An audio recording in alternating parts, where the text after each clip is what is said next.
একজন মহিলা বিশাল বড় বুজুর্গ ছিলেন, ইন্তেকাল করলেন। তার খাদেমা বলছে, দাসী বলছে,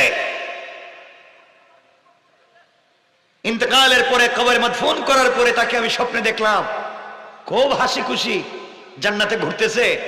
জিজ্ঞেস করলাম, মা আপনি জান্নাতে গেলেন, আল্লাহ কোনো প্রশ্ন করে নাই কবরে? প্রশ্ন তো করছে। কি উত্তর দিলেন? ওই সময় তিনি নাকি জবাব দিয়েছিলেন, আমার খাদেমা কবরের ভিতরে আমাকে রাখবার পরে ফেরেশতারা আমাকে এসে জিজ্ঞাসা করে, মার রব্বুকা, তোমার রব কে? আমি জিজ্ঞাসা করলাম, তোমরা কারা? তারা আমাকে বলছে, আমরা ফেরেশতা আল্লাহর পক্ষ থেকে আসছি আপনাকে প্রশ্ন করতে। আমি জিজ্ঞাসা করলাম, তোমরা কোথা থেকে এসছো? তারা বলছে, আমরা হাজার হাজার লক্ষ লক্ষ মাইল দূর থেকে এসছি আপনাকে প্রশ্ন করতে। আমি বললাম তাদেরকে, তোমরা কি মনে করো তোমরা হাজার হাজার লক্ষ লক্ষ মাইল সফর করে কবরের নিচে, মাটির নিচে কবরে আইসা তোমরা আমাকে জিজ্ঞাসা করতেছো, আমার রব্বুক, আমার রবকে? তোমরা এতক্ষণ পর্যন্ত তোমরা রবের নাম ভুলে যাও নাই, আর আমি রাবেয়া মাত্র জমিনের উপর থেকে 3.5 হাত মাটির নিচে আইসা কি আমি আমার রবকে ভুলে গেছি? সুবহানাল্লাহ বললেন না? ইমান দেখাচ্ছে, ইমান। তারা আবার প্রশ্ন করেছে, বলেন মার রব্বুকা, তোমার রবকে? রাবিয়া বলছেন, শোনো ফেরেশতা, আমি যদি বলি আমার রব আল্লাহ, আমার রব, আর আল্লাহ যদি কয় রাবিয়া তোরে চিনি না, তাইলে আমি আল্লাহরে সারাদিন রব বইলা লাভ কি? আমি বললাম আল্লাহর রব, আমার রব আল্লাহ, আল্লাহ কই চিনে না। ফেরেশতারা কোথায় কি করতাম? ওই গিয়া রব রে জিগাও, আমি রাবিয়ারে চিনে নি। সুবহানাল্লাহ বললেন না? কি চিন্তা করছেন, দিন কোথায়? আমি বললাম আমি প্রধানমন্ত্রীর অমুক, পুলিশে আমার ধরছে, বললাম প্রধানমন্ত্রীর অমুক। টেলিফোন দিছে প্রধানমন্ত্রীর কাছে, আপনি চিনি না মুখ রে? আমি চিনি না। তাহলে কি মায়ের কমবো না বাড়বো? রাবিয়া যদি কয় আমি আমার রব আল্লাহ, আল্লাহ যদি কয় চিনি না, ফেরেশতারা কি ছেড়ে দিব? কয় বুয়া, তুই বুয়া পরিচয় দিলে কেন? রাবিয়া বসরিয়া বলছেন, ও ফেরেশতারা, আমার রবকে জিজ্ঞাসা করো, আমি রাবিয়াকে চিনে কি চিনে না? ফেরেশতারা জিজ্ঞাসা করে, আল্লাহ এমন একজনের কাছে পাঠাইছেন, উল্টা আমাদেরই জিগায় আমরা কুত্তে গেছি। এখন বললাম মার রব্বুকা, কয় আপনি চিনেন কিনা? কার কাছে গেছো? রাবিয়া বসরিয়া। আল্লাহ বলছেন, ও ফেরেশতা শোনো, যাও আমার রাবিয়াকে আর প্রশ্ন করো না, যে রাবিয়া দুনিয়ায় থাকতে একটা মিনিটের জন্য আমি আল্লাহকে ভুলে যাই নাই, রাবিয়া কবরে আসছে, আমি রব তাকে ভুলে যাব না। তার নামই হচ্ছে পরিচয়। কথা আমার বুঝতেছেন? এজন্য চিনতে হবে কাকে? কথা বলেন, কাকে? পারবো তো ইনশাআল্লাহ? চিনবে। আল্লাহ রাত্রেবেলা ঘুম থেকে উঠ, আসসালাতু খায়রুম মিনান নাওম, ঘুম থেকে উঠ, তোর নাকি টাকা লাগবে, আমেরিকার একটা স্পন্সর লাগবে, কানাডার একটা সাপোর্টিং লেটার লাগবে, তো ইউকে স্টুডেন্ট ভিসায় যাবে, কোনো লাইন পাচ্ছিস না, আইএলটিএস করার পরেও ভিসা হচ্ছে না, তোর নাকি বিজনেস করার টাকা লাগবে, তাও পাচ্ছিস না, তুই নাকি সমাজের নেতা হবে, তাও কেউ সম্মান দিচ্ছে না। গোলাম, দুনিয়ার কারো কাছে বলবার দরকার নাই, তুই গুনাহগার হলে তুই আমার গোলাম।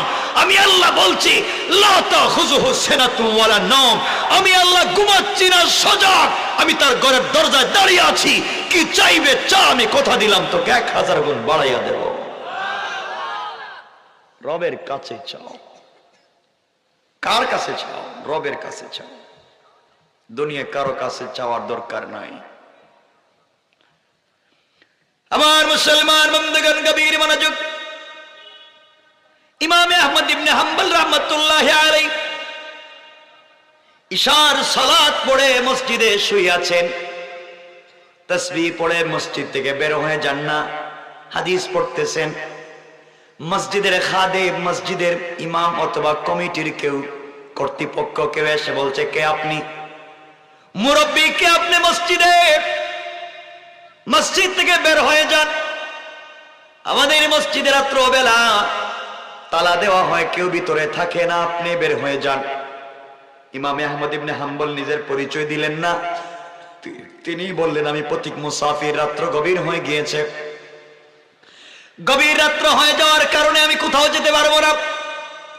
আজকের রাত্রে আমি মসজিদে কাটাইয়া দেই। আমি নিয়ত করেছি এই মসজিদে ফজরের সালাত আদায় করব। ফজরের সালাত পড়ে ওখান থেকে বের হয়ে চলে যাব। তোমরা আমাকে থাকতে দাও, ওখান থেকে আমাকে তাড়াইয়া দিও না। কেউ কারো কথা শুনে না। এক পর্যায়ে মুয়াজ্জিন, খাদেম অথবা মসজিদ কর্তৃপক্ষ কেউ বলছে আপনি বের হয়ে যান, বের না হলে আপনাকে টেনে হিচড়ে মসজিদ থেকে বের করে দেওয়া হবে। ইমাম আহমদ ইবনে হাম্বল রাহমাতুল্লাহি আলাইহি বুঝতে পারলেন বেইজ্জত হওয়া ছাড়া কোনো পথ নাই। তিনি আস্তে করে মসজিদ থেকে বের হয়ে গেলেন। মসজিদ থেকে বের হয়ে গভীর রাত্রবেলা সোজা হাঁটতে লাগলেন। কনকনে শীতের সময় অন্ধকার রাস্তা, কোথায় যাবেন কেউ তাকে চিনে না, কার বাড়িতে যাবেন প্রতীক মুসাফির রাস্তা দিয়ে হাঁটতে লাগলেন। দীর্ঘ পথ হাঁটবার পরে গভীর রাত্রে একটা বাজারে গিয়ে উপস্থিত হলেন। বাজারের সবগুলো দরওয়াজা বন্ধ, পিন পতন নীরবতা বিরাজ করছে। গভীর রাত্র হয়ে গিয়েছে, ঠান্ডার কারণে পথ চলতে তিনি পারতেছেন না। এরপরে বের হয়ে হাঁটতে লাগলেন। বাজারে কোনো দোকান খোলা নাই, সবগুলো দোকান বন্ধ আছে, কেউ কোনো মানুষ নাই। হাঁটতে হাঁটতে কিছু দূর যাওয়ার পরে বাজারের কর্নারে গিয়ে দেখেন একটা দোকান খুলে একটা যুবক নিজ হাতে রুটি তৈরি করে গভীর রাত্রে রুটি বিক্রি করে যায়। কোন সুবহানাল্লাহ।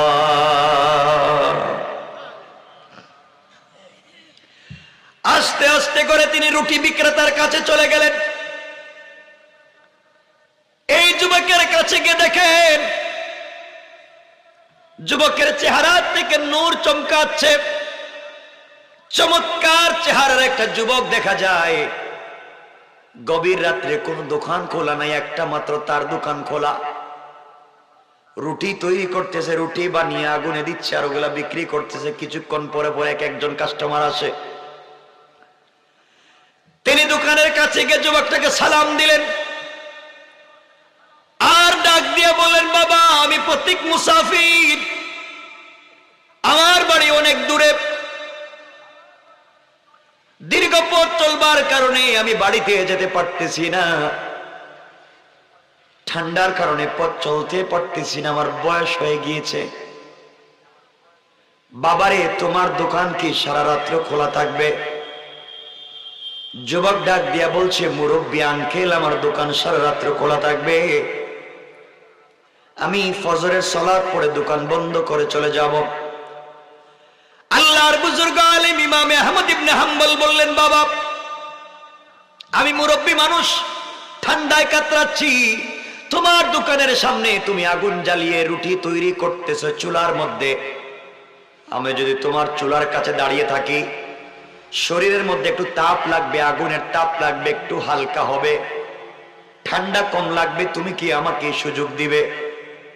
আর যদি তোমার কষ্ট না হয় তোমার দোকানে যদি আজকের রাত্রটা আমাকে কাটাতে দাও। আমি খারাপ মানুষ না, আমি চোর না, আমি বেয়াদব না, আমি এই এলাকার প্রতীক মুসাফির, সকাল হয়ে গেলে আমি আমার চলে যাব, তোমার কোনো ক্ষতি করব না।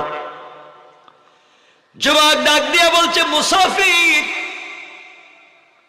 অবশ্যই গভীর রাত্র পর্যন্ত আমার দোকান খোলা থাকবে, আপনি চাইলে আমার দোকানের ভিতরে অবস্থান করতে পারবেন, শরীরে আপনার ঠান্ডার কোনো কাপড় নেই, আপনি আগুন থাপাতে পারবেন, আগুনের তাপ আপনার শরীরে লাগলে ঠান্ডা কমে যাবে, আপনি কষ্ট করার দরকার নেই, দোকানের ভিতরে ঢুকেন। ইমাম আহমদ ইবনে হাম্বল রাহমাতুল্লাহি আলাইহি এই যুবকের দোকানের ভিতরে ঢুকলেন। হঠাৎ করে তিনি দেখেন আশ্চর্য কারবার। এই যুবক যখন রুটি তৈরি করবার জন্য খামির হাতে নেই, তখন যুবকটা পড়ে আস্তাগফিরুল্লাহ। রুটি যখন তৈরি করে তখনও পড়ে আস্তাগফিরুল্লাহ। রুটি তৈরি পূর্ণাঙ্গ হয়ে গেলে যেখানে রুটি রাখবার কথা ওখানে রুটি রেখে পড়ে আস্তাগফিরুল্লাহ।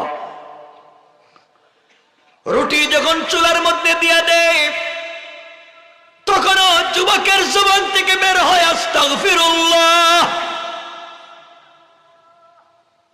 রুটি তৈরি করা হয়ে যায়, পুরা হয়ে যায়, তখনও পরে আস্তাগফিরুল্লাহ। রুটি তৈরি করে কোন কাস্টমারের হাতে যখন দেয় তখনও পড়ে আস্তাগফিরুল্লাহ। কাস্টমারের কাছ থেকে যখন টাকা নেই, টাকা যখন থলেতে রাখে, ব্যাগেতে রাখে, তখনও পড়ে আস্তাগফিরুল্লাহ। তিনি দেখেন এই যুবকের জমানে আস্তাগফিরুল্লাহ ছাড়া আর কিচ্ছু নাই।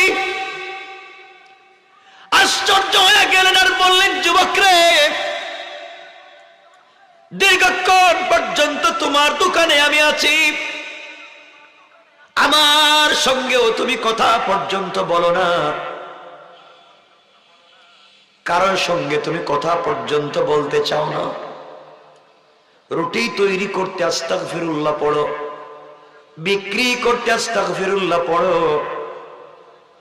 সব সময় দিয়ে টাকা গুনতে আস্তাগফিরুল্লাহ পড়ো, ব্যাপার কি? এই যুবক ডাক দিয়ে বলছে, মুরব্বী আঙ্কেল, আপনাকে আমি চিনি না, আমি 32টা বছর থেকে ওই জায়গায় রুটি তৈরি করে বাজারে বিক্রি করে যাই। আমি আস্তাগফিরুল্লাহ পড়ে পড়ে যে উপকার আর কল্যাণ পেয়েছি, আমার মনে হয় পৃথিবীর কোনো মানুষ এমন উপকার আর কল্যাণ পায় না। ইমামে আযম আবু হানিফা বললেন, যুবক বলো, আস্তাগফিরুল্লাহর মাধ্যমে তুমি কি এমন উপকার পেয়েছো? এবার যুবক চোখের পানি ছেড়ে বলছে, বুজুর্গ মুরব্বী, আপনি জানেন না, আমি আস্তাগফিরুল্লাহ পড়বার কারণে হাত উঠাইয়া আল্লাহ রাব্বুল ইজ্জত ওয়াল জালালের কাছে এই জীবনে যত দোয়া আমি করেছি, আমার আল্লাহ আমার একটা দোয়াকে আজ পর্যন্ত ফিরাইয়া দেয় না। এই জীবনে আমি যত দোয়া করেছি সব দোয়াকে আল্লাহ কবুল করেছেন। ইমাম আহমদ ইবনে হাম্বল রাহমাতুল্লাহি আলাইহি বললেন, যুবক, তাহলে তুমি বলো, তুমি কি মুস্তাজাবুদ দাওয়া?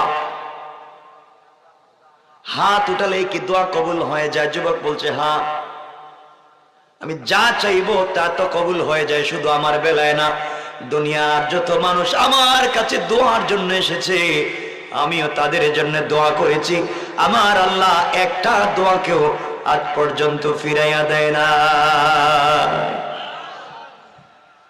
মুরব্বী বাবা, এই আস্তাগফিরুল্লাহ পড়বার কারণে রাত্রবেলা শুধু আমি দোকানে রুটি বিক্রি করি, এই রুটি বিক্রি করার টাকা দেয়া আমার পরিবারের 57 জন লোককে আমি খাওয়াই, শুধুমাত্র রুটি তৈরি করার টাকা দেয়া 97 জন লোককে সারা মাস খাওয়াই, এরপরেও মাস শেষে আমার টাকা শেষ হয়ে যায় না।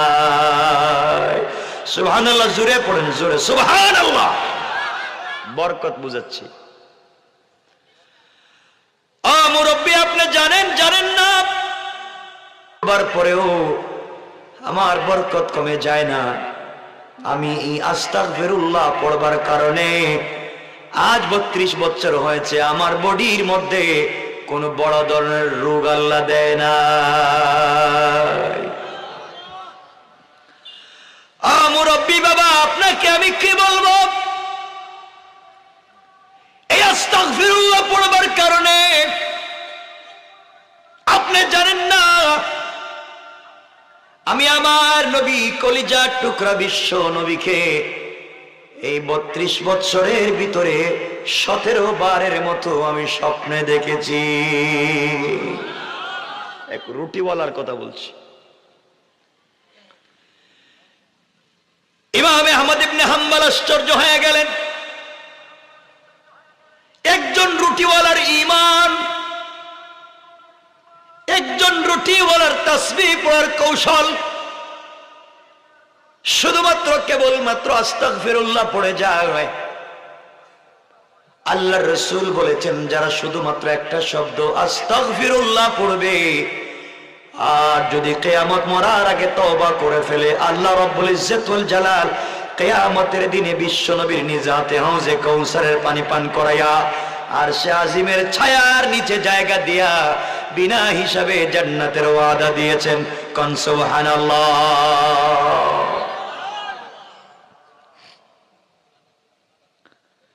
আল্লাহ রাসূলের প্রিয় সাহাবী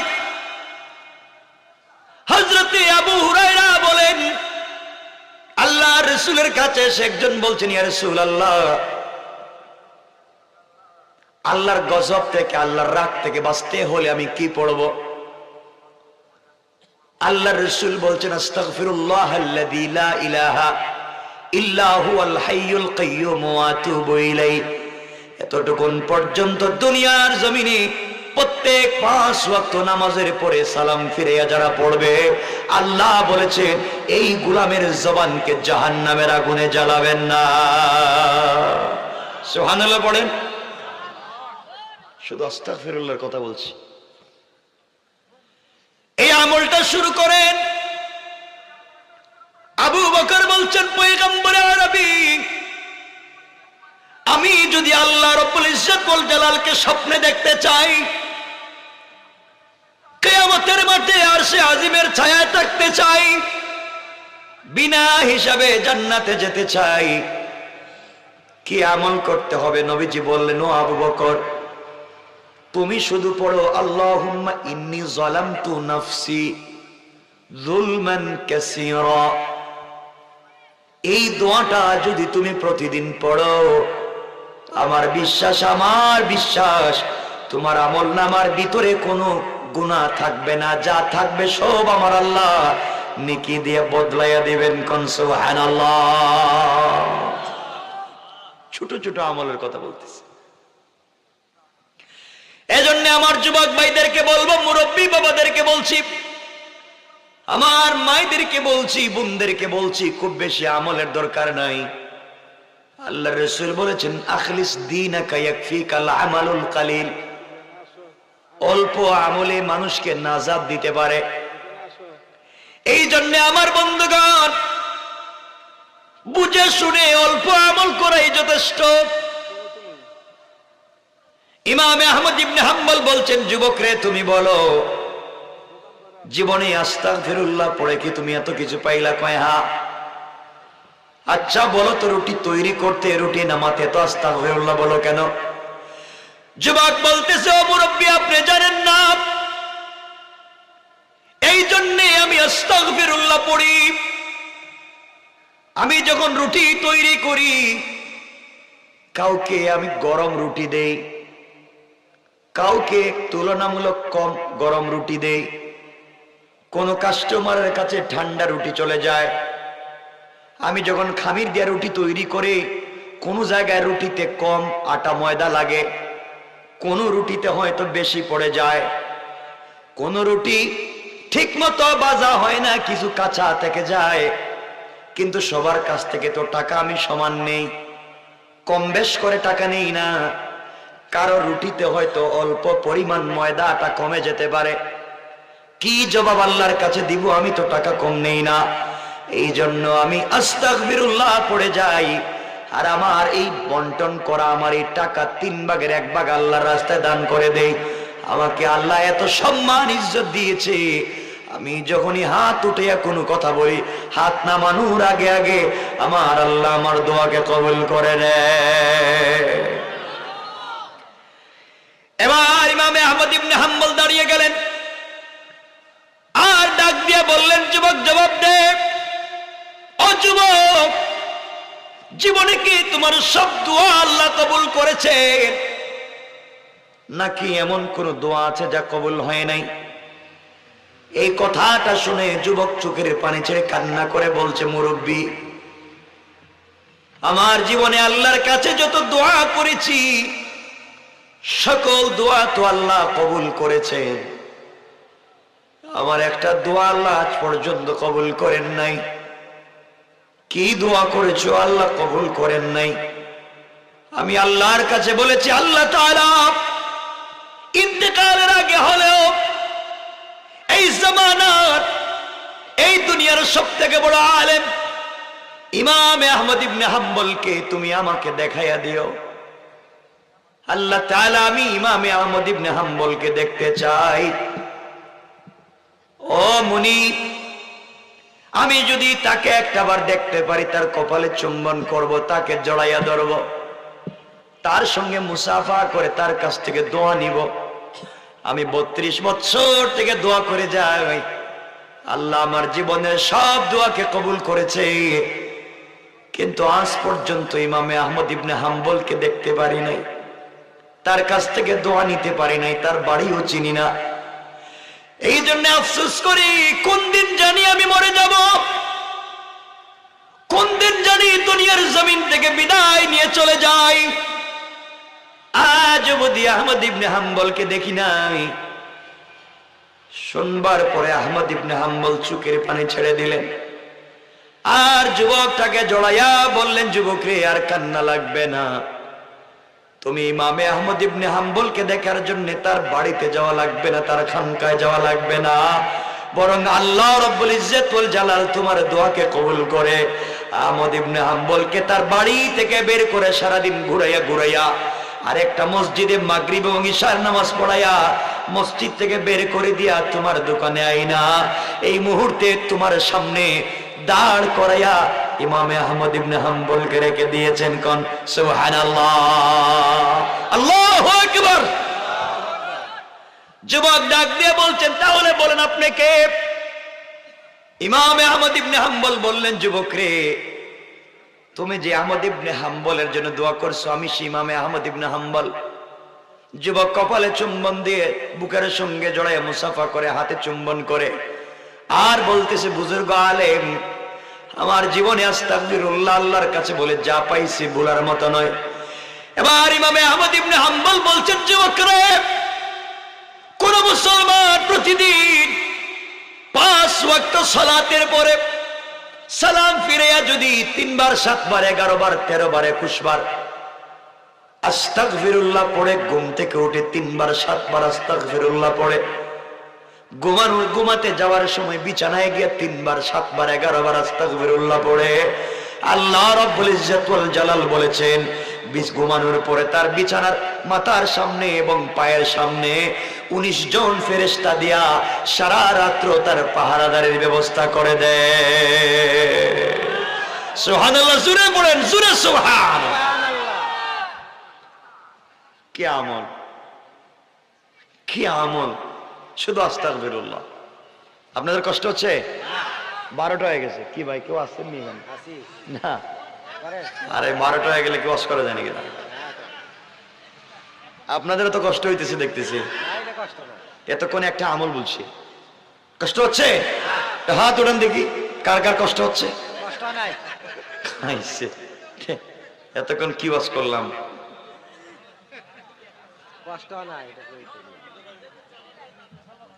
কষ্ট হচ্ছে না?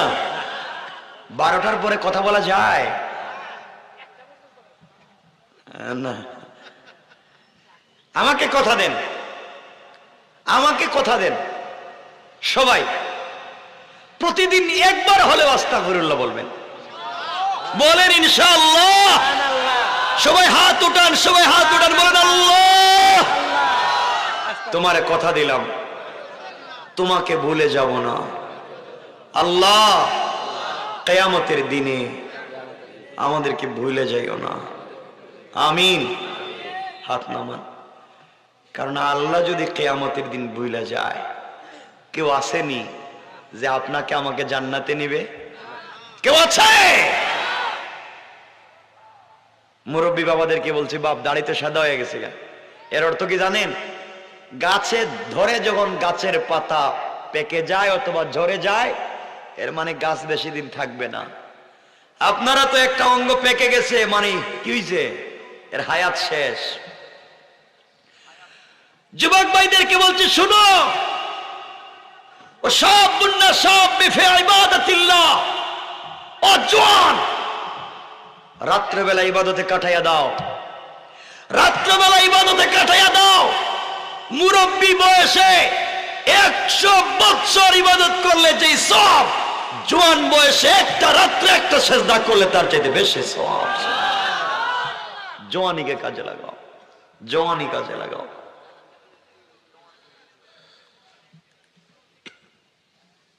মনে রাখবো যুবক, বাংলাদেশে সব পৃথিবীতে আছে, যখন মানুষ সরকারি চাকরি করে, সরকারকে সার্ভিস দেয়, এক সময় রিটায়ারমেন্টে চলে যায়, রিটায়ার্ড হয়ে যায়, যাওয়ার সময় তার আর কিচ্ছু করার থাকে না, বুড়ো হয়ে যায়, তখন সরকার তাকে কি দেয়? পেনশন দেয়। কি দেয়? পেনশন দেয়। যে দাম আপনি এখন তো সার্ভিস দিতে পারবেন না, বয়স হয়ে গেছে, সারা জীবন 40-45 বছর আমাকে সার্ভিস দিচ্ছেন, আপনাকে 1 কোটি টাকা দেওয়া হলো, 50 লাখ টাকা দেওয়া হলো, বাকি লাইফটা মরার আগ পর্যন্ত আপনি শান্তিতে কাটান। এই তো? নাইলে আপনাকে কেন দেবে? বেতন দেয় নাই? বেতন দেওয়ার পরে টাকা দিচ্ছে কেন? এর অর্থ হচ্ছে আপনি এখন আর কিছু করতে পারবেন, অক্ষম, এর জন্য টাকা দিচ্ছে। আল্লাহ বলছেন, ও গোলাম, জোয়ান বয়সে যদি তুই 5 ওয়াক্ত নামাজ পড়স, জোয়ান বয়সে গভীর রাত্রে যদি তুই তাহাজ্জুদ ওয়ালা হস, তুই যদি সকালবেলা কোরআন তিলাওয়াতকারী হস, আর বুড়া বয়সে আসার পরে এখন আর তাহাজ্জুদ পড়তে পারতেছিস না, আর কোরআন তিলাওয়াত করতে পারতেছিস না, আর আগের মতো মসজিদে যাইতে পারতেছিস না, মন পড়ে আছে মসজিদে যাওয়ার মতো শক্তি নাই, তুই টেনশন করিস না। আমি আল্লাহ তোর রিটায়ারমেন্টের একটা ব্যবস্থা করেছি। আমি আল্লাহ তোর জোয়ান কালের সকল ইবাদত গুলাকে তোর বুড়া বয়সের খাতায় লেখা দিলাম। সুবহানাল্লাহ, জোরে বললেন না সুবহান? এমন রব কোথায় পাবেন ভাই? 12টা